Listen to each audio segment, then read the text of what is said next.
Assalamualaikum warahmatullahi wabarakatuh. Salam sehat, salam semangat. Semoga hari ini anak-anak dalam keadaan sehat walafiat dan masih tetap semangat belajarnya. Amin, amin, ya robbal alamin. Semangat belajar dari kembali anak-anak. Bersama dengan Ibu Tri Lestari, pada hari ini anak-anak akan mempelajari tema 3, tokoh dan penemuan, subtema 2, penemuan dan manfaatnya, untuk pembelajaran yang ke-6. Pada pertemuan hari ini, anak-anak akan mempelajari muatan pelajaran Bahasa Indonesia dan PPKN. Untuk muatan pelajaran Bahasa Indonesia, anak-anak diharapkan dapat menemukan informasi dari teks eksplanasi, kemudian menuliskannya menggunakan kalimat yang efektif. Untuk muatan pelajaran PPKN, anak-anak diharapkan dapat menjelaskan tentang kewajiban dan tanggung jawab. Siap belajar ya anak-anak? Mari kita mulai dengan muatan pelajaran Bahasa Indonesia tentang informasi penting dari teks eksplanasi. Anak-anak tentunya masih ingat ya, teks eksplanasi itu apa? Ya, teks eksplanasi merupakan teks bacaan yang menjelaskan tentang proses terjadinya suatu fenomena atau peristiwa, baik fenomena alam maupun sosial secara ilmiah. Mari kita ingat kembali dengan struktur dari teks eksplanasi. Terdiri dari berapa bagian anak-anak? Iya, 3. Yang pertama adalah pernyataan atau penjelasan umum yang berisi topik masalah.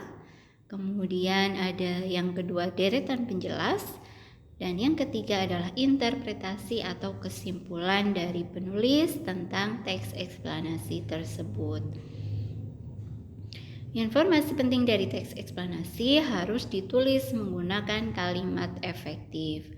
Anak-anak sudah mempelajari ciri-ciri kalimat efektif pada pertemuan sebelumnya ya. Silahkan anak-anak pelajari kembali agar anak-anak benar-benar paham bagaimana menuliskan informasi menggunakan kalimat yang efektif. Dan tentunya kalimat efektif tersebut harus menggunakan kosakata baku. Paham ya anak-anak? Untuk hari ini silahkan anak-anak buka buku paket tema 3 halaman 106. Anak-anak akan menemukan teks eksplanasi yang berjudul Pensil si Kecil yang Amat Penting. Silahkan anak-anak baca teks eksplanasi tersebut dengan seksama sehingga anak-anak bisa mengetahui di mana letak dari struktur teks eksplanasi, dimulai dari pernyataan umum, deretan penjelas, dan interpretasinya.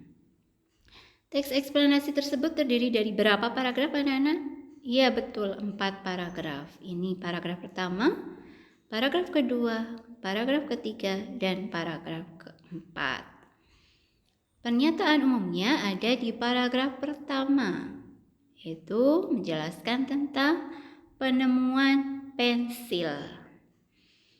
Kemudian untuk deretan penjelasnya ada di paragraf kedua dan ketiga. Ini menjelaskan tentang proses perkembangan pembuatan pensil dari awal hingga dikenal saat ini. Kemudian paragraf keempatnya itu berisi tentang interpretasi atau kesimpulan dari penulis, yaitu bahwa pensil menjadi benda yang penting sekali hingga saat ini untuk kegiatan belajar dan kegiatan menulis. Paham ya anak-anak? Silakan anak-anak pelajari kembali tentang struktur dari teks eksplanasi. Kemudian silakan anak-anak cermati kembali paragraf 1. Di paragraf 1 anak-anak akan menemukan kata-kata yang bercetak miring. Ya, sudah ditemukan anak-anak? Ya, ada kata gimana sih, kata bikin, kata modern. Nah, mari kita perbaiki kata-kata tersebut sehingga kalimat yang digunakan dalam teks eksplanasi tersebut menggunakan kalimat yang efektif. Kata gimana sih seharusnya ditulis bagaimana, kata bikin seharusnya membuat, dan kata modern seharusnya modern, tidak perlu ada e lagi. Nah, ini yang sebelah kiri merupakan kosakata tidak baku dan sudah kita perbaiki bersama menjadi kosakata yang baku. Jadi kalau kalimat efektif harus menggunakan kosakata baku. Jika di dalam teks eksplanasi masih ada yang menggunakan kosakata tidak baku, berarti kalimat-kalimat yang ada di dalam teks eksplanasi tersebut masih belum menggunakan kalimat yang efektif. Untuk hari ini silakan anak-anak selesaikan tugas bahasa Indonesia berikut ini. Nah ini, carilah semua kata yang bercetak miring pada paragraf kedua dan ketiga. Tadi sudah kita bahas bersama kata-kata bercetak miring pada paragraf 1 ya. Silakan anak-anak bersama orang tua menemukan kata-kata bercetak miring pada paragraf 2 dan 3, kemudian tuliskan dalam tabel berikut. Dan selanjutnya tuliskan perbaikannya. Tuliskan semua yang ada di paragraf 2 dan 3, tidak hanya 5 saja ya anak-anak. Paham ya? Oke, kita lanjutkan untuk muatan pelajaran PPKN tentang kewajiban dan tanggung jawab. Agar anak-anak lebih memahami tentang kewajiban dan tanggung jawab, silakan anak-anak membaca cerita tentang kisah Ani yang ada di buku paket tematika halaman 109. Nah, anak-anak sudah membacanya? Ya, Ani adalah seorang putri dari Bapak dan Ibu Yakob. Nah, Ani di rumah itu mendapatkan haknya, segala kebutuhan sekolahnya terpenuhi. Jadi dipenuhi oleh orang tuanya, kemudian dia juga mendapatkan makanan yang sehat, dia juga mendapatkan perhatian penuh dari ayah dan ibundanya. Itu adalah hak yang diterima oleh Ani di rumah. Dengan hak tersebut tentunya Ani perlu melakukan kewajibannya. Nah ini, Ani melaksanakan kewajibannya yaitu selalu mematuhi nasihat ayah dan ibu, rajin sekolah, rajin belajar, dan mengerjakan tugas sekolah tanpa perlu diingatkan oleh orang tuanya. Ani melaksanakan kewajibannya dengan penuh tanggung jawab sehingga dia memperoleh manfaatnya.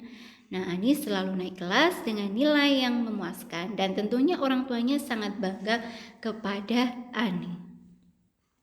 Nah, berikut itu adalah pembahasan tentang kewajiban yang dilakukan dengan penuh tanggung jawab serta manfaatnya. Silahkan anak-anak belajar kembali tentang kewajiban yang dilakukan dengan tanggung jawab, kemudian juga tentang manfaat dari kewajiban. Dan perlu anak-anak ketahui bahwa hak dan kewajiban itu harus dilaksanakan secara seimbang. Paham ya? Demikian materi yang guru sampaikan hari ini. Selamat belajar, semangat terus belajarnya. Sukses untuk kalian semua. Terima kasih. Wassalamualaikum warahmatullahi wabarakatuh.